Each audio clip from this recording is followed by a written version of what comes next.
Felipe Cabello por la invitación, a todos los organizadores, de verdad, muchas gracias. También gracias a la productora Quatsi que se facilitó para desplazarnos hasta acá, a nuestros compañeros de CCC que están aquí grabando, todos.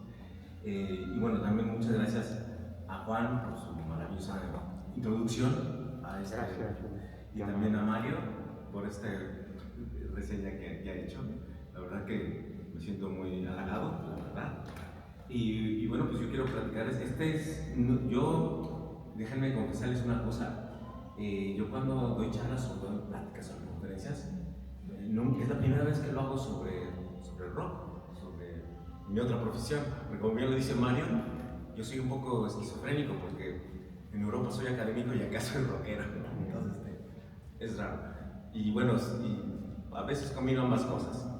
Bueno, el caso es que este año tuve la oportunidad de venir más tiempo a México. Yo vivo en España desde hace 26 años, pero esta vez tuve la oportunidad de quedarme 5 meses, por varias razones, ¿no? Pero la principal es básicamente por el trolebús, porque también la productora Quatsi facilitó las cosas. Este año, como bien dijo Mario, cumplábamos 40 años de fundación del grupo y coincidía con la salida de nuestro nuevo disco, Trolebús Ruta 25, y con la edición fresquecita de este libro que es Trolebús Sentido Contrario, que es el motivo principal de esta reunión. Y el libro tiene unas horas de haberse salido de la imprenta. Está calentito. Está recién calentito. Y es un libro, bueno, aquí hay que ponerse un poquito al tema de vendedor, pero yo lo recomiendo mucho también porque realmente es un libro que lo vais a disfrutar. Igual lo podéis sufrir también a veces. Es un libro que me llevó tiempo. Bueno, hay dos motivos por los que se hizo este libro. Una, yo tenía ganas hace tiempo de contar la historia del trolebús, pero de una manera no biográfica, pero para eso tenemos a biógrafos como Mario, ni tampoco de una manera así, digamos, pensándolo como un perfil de cómo se hace rock en México, sino más bien como nosotros eres el grupo en realidad, ¿no? Digamos, yo puedo hablar de que uno de los principales pautas que hay dentro del grupo Trolebús desde su surgimiento ha sido el cotorreo, el divertirnos continuamente, ¿no? El hacer música, pero también al mismo tiempo divertirnos. Entonces ahí esta parte lúdica siempre está presente en esta banda, por eso hacemos las canciones que hacemos y por eso a lo mejor nos relacionamos así con la música, ¿no? A lo mejor no es lo recomendable cuando tú quieres dedicarte profesionalmente a la música, ¿no? Pero nosotros, por lo menos, yo sí puedo decir que Trolebús a lo mejor no ha sido una banda top ni del mainstream, pero ha sido muy divertida, exitosamente divertida, por decirlo así, ¿no? Pero bueno, también no todo ha sido bueno, hay cosas. Y entonces en el libro lo que yo sí intento es ampliar un poco el contexto en el que se graba el disco. A ver, en Trolebús, la historia de este grupo, hemos grabado 7 discos, pero el que más ha trascendido es el primero, ¿no? Que fue Trolebús Sentido Contrario, que como bien dijo Juan, lo lanzamos en 1987. Y este disco, el primer tiraje fueron 1000 copias. Y tardamos 2 años en vender las 1000 copias, además en formato de acetato, ¿no? Todavía se podía hacer, con discos de pentagrama. O sea, y atrás de esta producción pues no había ninguna maquinaria publicitaria ni nada. Es un disco que nace en el ámbito de lo que es la música independiente de la Ciudad de México, ¿no? Y la discográfica era Discos Pentagrama. A ver, en este disco, que fue nuestra primera aparición, mi sensación es que cuando lo grabamos, yo sentía que era muy prematuro. Era muy prematuro porque el grupo acababa de formarse apenas en el 85. Rodrigo Díaz Zaval, que aquí lo mencionó también Juan, él, además de ser programa de educación, él dirige la serie de rock de Pentagrama. Y él nos convence de que hagamos un disco. Yo para ese entonces, os confieso, francamente, yo me sentía muy verde, como músico, ¿no? Como para entrar al estudio y grabar. Pero él nos convenció e incluso nos propone que lo produzca Paco Barrios en Mascoso, ¿no? Integrante de aquel entonces de un grupo que se llamaba La Botellita de Jerez. Entonces Paco Barrios tiene mucho que ver con este disco, con esta primera producción, porque él nos ayudó justamente a ajustar al grupo. Es decir, el trabajo de un productor puede ser muchas cosas, ¿no? Puede ser cuando está pensando en una producción discográfica. Pero es que Paco se implicó al máximo. Es que no solamente fue productor, es que fue nuestro profesor de música. Él iba todas las tardes a Tracia, que es la colonia Montezuma, a darle clases de batería a Demex, por ejemplo. Porque él estaba también, estábamos empezando. A mí también me dio muchos tips de cómo cantar también. Y nos prestaron todos los instrumentos para grabar el disco, ¿no? Grabamos estas. Ahora, para elegir las canciones, en el trolebús de aquel entonces, estamos hablando 85, 86, había 3 compositores. Estaba Enrique Montes Arellano, el Pato, que se conoce a Pato, bueno, lo pueden ubicar porque es el guitarrista de La Maldita Vecindad, ¿no? Luego estaba Fernando Moreno y yo. Entre los 3 hacíamos canciones. Y lo que hicimos para la producción de ese disco, le dimos un cassette a Paco con 20 rolas. Y entonces él eligió las que se iban a grabar, él las seleccionó, y da la casualidad de que él no sabía de quién eran las canciones.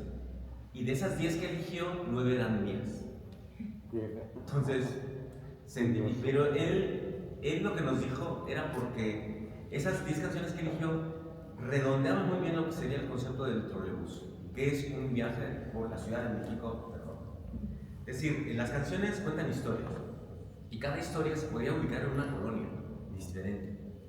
Entonces, las canciones, de hecho hay una canción que se llama Tetis Tetis, porque pues, es básicamente de Tepito. Pero había canciones como Corto Circuito, como podía ser Plateros o La del Valle. Y bueno, aparte de eso, pues obviamente estamos hablando de la periferia, ¿no? Las zonas de Toballo, Santa Fe, sí. Y no sé, la de, por ejemplo, había varias. Y entonces, este disco, pues hicimos esas canciones.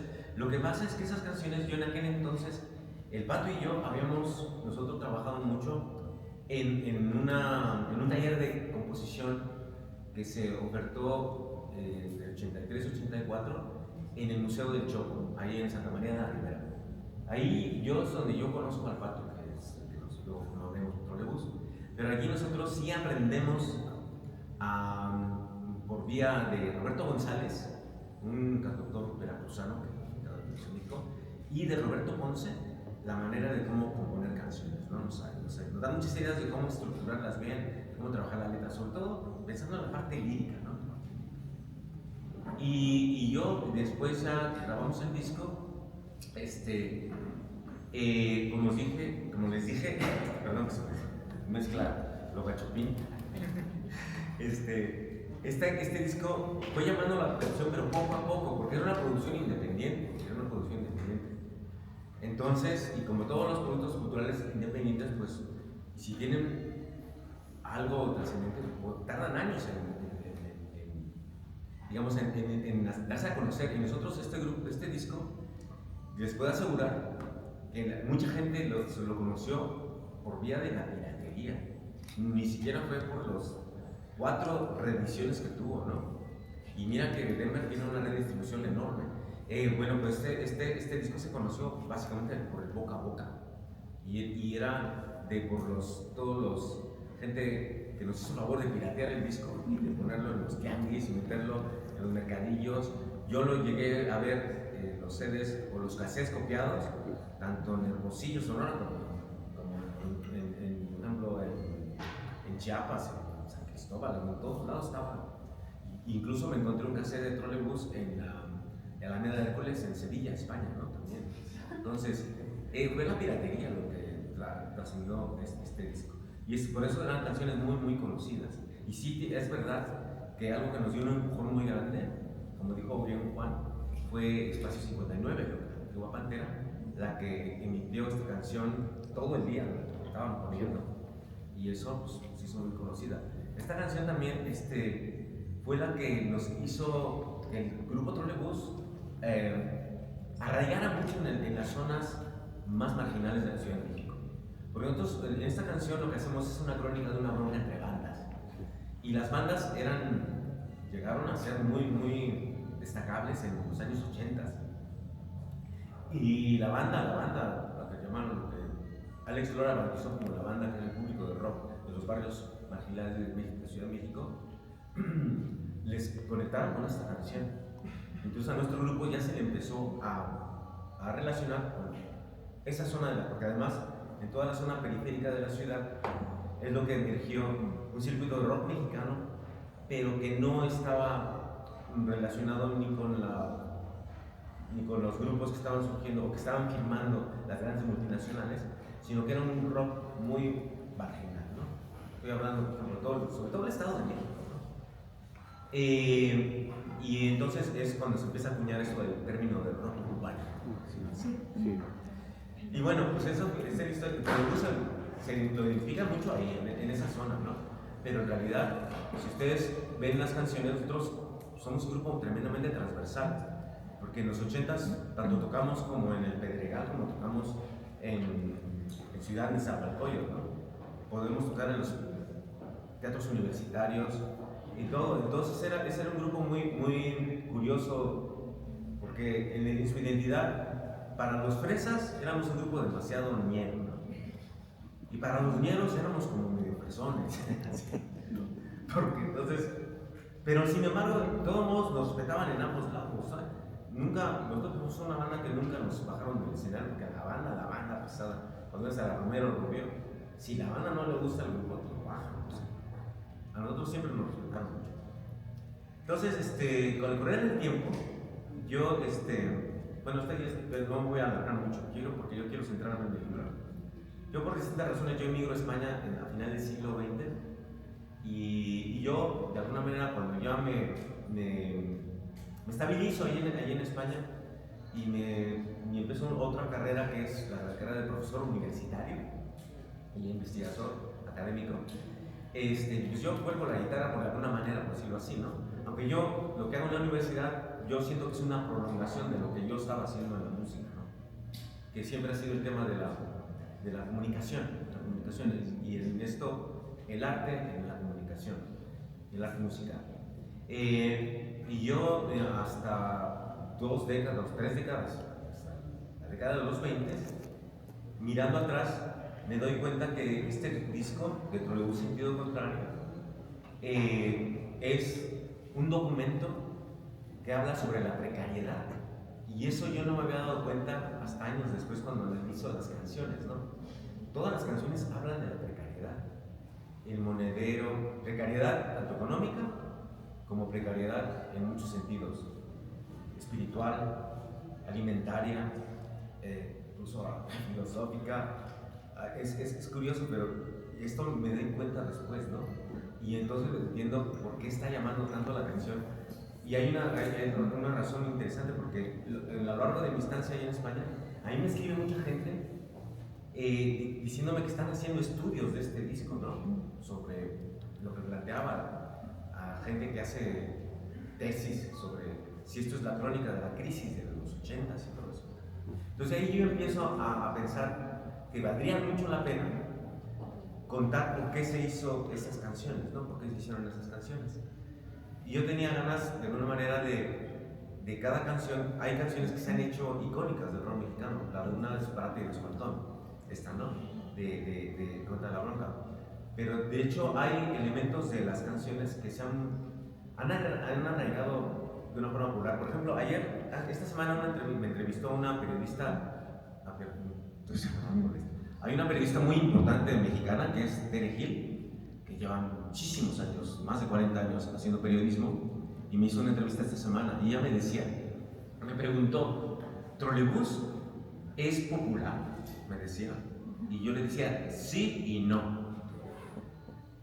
No es popular porque no estamos en la industria, estamos afuera de la industria, de lo que es la industria de la música. Pero sí somos populares porque a lo largo del tiempo nuestras canciones han arraigado en mucha gente. y de hecho se han transmitido generacionalmente, intergeneracionalmente. Y de pronto, incluso todavía ahora, hay jóvenes que nos están descubriendo, ¿no? Están descubriendo estas canciones.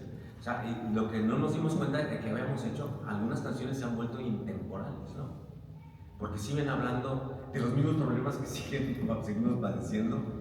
Entonces, es tremendo. Además, el arraigo ha sido de tal manera que hay elementos de las canciones que se han vuelto de uso cotidiano en la Ciudad de México. Por ejemplo, ya los saludos de los chavos cuando dicen, ese valedor, saque los tabacos. Eso es muy común ya que lo hagan, ¿no? Como una especie de saludo popular. O la broma que todo el mundo hace cuando le dices, oye, yo ya me acordé de ti. Ya se imaginan qué viene después, ¿no? Entonces, no sé, yo creo que tuvimos esa suerte de que por los canales no, digamos, no oficiales, y todavía se deja por investigar, la oralidad ha favorecido mucho que este tipo de productos hayan como que expandido. Entonces yo en el libro lo que yo intento es en cada canción ampliar el contexto en que se da el tema de la canción, ¿no? Entonces yo lo que cuento, por ejemplo en el caso de Parte y Descontón, cuento una bronca que nos ocurrió a nosotros en un concierto en Parque Lira en 1990, ¿no? Pero, y lo relato tal cual. Lo que pasa es que sí integro todo el contexto de cómo fue fraguando esa bronca, ¿no? Y a qué se debió. Entonces hay muchas reminiscencias. De hecho, la canción es solo como el escenario de toda una historia que viene detrás y que va a posteriori también, ¿no? Yo aprendí una cosa a lo largo de mi trabajo artístico y mi trabajo también como académico. Que los artistas, por ejemplo, cuando crean, cuando se expresan, no tienen que ofrecer obras completas, es decir, cerradas. Es decir, tú no tienes que... La obra artística es más efectiva si en lugar de darle todos los elementos de la historia, le das solamente las piezas fundamentales para que el espectador arme la historia en su cabeza. Es decir, y en esto, por ejemplo, hay un elemento muy común en los cómics y en el cine, por ejemplo, que es la elipsis, ¿no? La elipsis. Es que tú no tienes que describir al detalle cuando una persona va a salir de su casa, ¿no? Con 2 planos, tú ya te estás contando lo que está ocurriendo, ¿no? Entonces, eso mismo lo puedes hacer con el lenguaje. Con el lenguaje tú puedes captar esos elementos y ponerlos ahí para que la gente ya arme la historia finalmente en su cabeza, ¿no? Entonces, la propuesta de este libro es más que hablar de trolebús, más que hablar de música o de rock, son cuentos que relatan la vida de la Ciudad de México de los años 80. Y a mí mi ilusión es que, por ejemplo, que la gente que quiera saber cómo se vivía en la Ciudad de México en los 80 se acerque a este libro y lo vea, ¿no?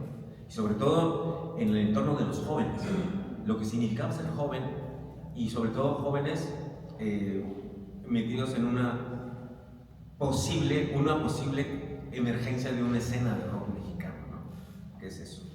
De hecho, como decía bien Mario, no es la biografía del grupo Trolebús. De hecho, estamos en los 80s y somos los integrantes actuales de Trolebús, pero por ejemplo en los 80s Ernie Romero tendría, pues, era un niño, ¿no?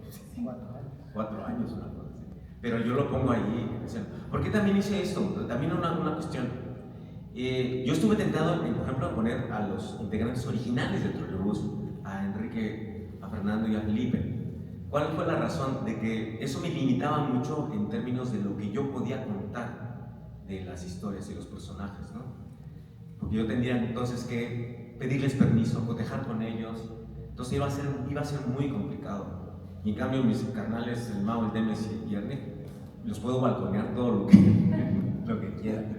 Entonces está bien, ellos de hecho no han leído muchas historias, pero de hecho si ustedes ven, el Trolebús tampoco es un libro que sea el autobombo, que busque, por ejemplo, decir qué chingones eran los Trolebús. No, creo que es al contrario. Si lo leen, la banda Trolebús queda muy mal. Somos unos pinches rateros, viciosos, despistados, además muy tontos, porque se dejan embaucar, se dejan manipular, o sea, somos personajes así, ¿no? Pero era necesario para poder contar estos relatos, ¿no? Que esos personajes fueran así.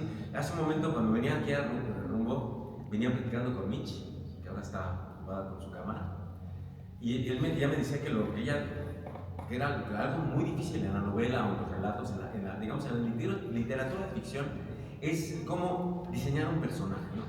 Un personaje. Porque muchas veces el personaje termina hablando como el narrador o como el autor, ¿no? Y es muy difícil el que tú acotes bien por ejemplo, sus rangos de expresión de cada personaje, ¿no? Yo creo que a muchos autores se les va la pinza y de pronto ya empiezan a hablar como ellos a través de un personaje. Bueno, el caso, ya la ventaja que tuve es que conozco muy bien a los músicos del trolebús. Entonces les pude poner las palabras que yo pienso que dirían en el contexto de cada situación. Entonces, por eso me facilitó también mucho a la hora de narrar, ¿no? De la narrativa. Y ahora, y es verdad que a lo mejor este libro va a causar polémica, porque sí, mucha gente va a pensar, eso no ocurrió así, eso no pasó, eso sí. Bueno, sí, es verdad. Pero como el que yo, ahora sí que todo lo que yo pongo ahí está al servicio de la narrativa. Es decir, todas las situaciones, los elementos, los desarrollos, las expresiones, de hecho, las descripciones de los elementos históricos, geográficos que ocurren ahí, están al servicio de la narración. De hecho, hay muchos personajes de la escena del rock mexicano, incluso personajes históricos. Por ejemplo, ya voy a dar un spoiler, pero en uno de los cuentos aparece Claudia Sheinbaum. ¿Pero por qué? Ella fue compañera mía en el CCH. Y ella participó en la huelga del CEU de los 87. Y a mí me consta que eso que pongo en el libro, ella lo estuvo haciendo en el contexto de esa huelga. Bueno, esas cosas así, ¿no? Entonces, nada, simplemente yo les invito a que se sumerjan, a que trolebusen un poco en el océano de este libro y que lo disfruten. También, de paso, también les recomiendo a que escuchen el nuevo disco de Trolebús Sentido Contrario, está aquí, Trolebús en Ruta 25. Que incluye, si tocan la lira, aquí tienen el trolifácil, con los acordes, con las letras y toda la onda, por si quieren tocarla. Que es lo que hicimos cuando sacamos el Trolebús Sentido Contrario. Hicimos también un trolefácil con las canciones y los acordes. Y sin quererlo, facilitamos otra nueva forma de difusión de las rolas, ¿no? Que era la interpretación de los guitarreros. Entonces, eso lo intentamos también aquí. Y bueno, con fotos y aquí está. Una cosa importante, este disco del Trolebús Ruta 25, intentamos reconectar el espíritu y la filosofía que había en este primer disco, Trolebús en Sentido Contrario. Entonces, por eso siento que es 37 años después, como que cerramos el círculo con este disco, ¿no? Porque también son historias urbanas, con sus personajes, y creo que complementa muy bien. Trolebús Sentido Contrario es como una continuación, o digamos un boquete en el tiempo cuando se interconectan 2 décadas, ¿no? Otra cosa también, que si me preguntan, ¿por qué reeditarlo, el Trolebús en Sentido Contrario, en libro y no en disco, ¿no? Bueno, hay una razón. A nosotros nos gustaría reeditar Trolebús en Sentido Contrario, lo que pasa es que no tenemos los derechos, no tenemos el máster, ¿no? Entonces, pues yo lo he reeditado en novela, que más o menos es ya que se puede. Mientras volvemos a recuperar el máster, pues tenemos esto, ¿no? Y bueno, ahora sí, ya me pongo a disposición de sus preguntas, todo lo que quieran preguntarnos, tanto a mí, a Mario y a Juan, pues estamos aquí a su disposición. Gracias, chicos. Un aplauso.